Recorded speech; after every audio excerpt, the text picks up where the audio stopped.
বীরভূম জেলার নির্বাচনী প্রচারণায় মমতা বন্দ্যোপাধ্যায়ের কণ্ঠে ছিল আত্মবিশ্বাসের সুর। তিনি বলেন, আগামী দিনে দিল্লিতেও বিজেপি সরকারের পতন হবে। এ সময় তৃণমূলকে ভোট দেওয়ার আহ্বান জানান মমতা। আপনারা বাংলাকে অত্যাচার করেছেন, বাংলাকে টার্গেট করেছেন, আমরা এবার দিল্লিকে টার্গেট করব। বাংলা জয় করবার পরে দিল্লিও জয় করব। মনে রাখবেন, বিজেপির সিঙ্গেল মেজরিটি সরকার নেই।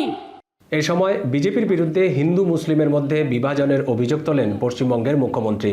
নোবেলজয়ী ভারতীয় অর্থনীতিবিদ অমর্ত্য সেনকে শান্তিনিকেতনে তার জমি থেকে উৎখাত করার ঘটনাতেও বিজেপিকেই নিশানা করেন মমতা।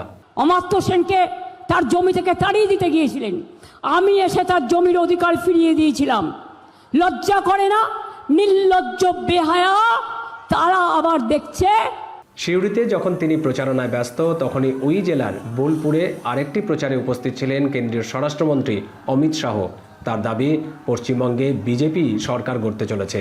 বাংলার মানুষ আর দিদির কথায় ভয় পায় না।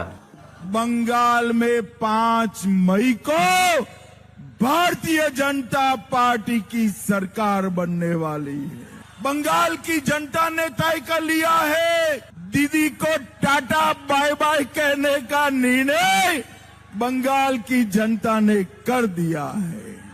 অমিত শাহ আরও বলেন, এই নির্বাচনে অনুপ্রবেশকারীদের দেশ থেকে বিতাড়িত করার নির্বাচন।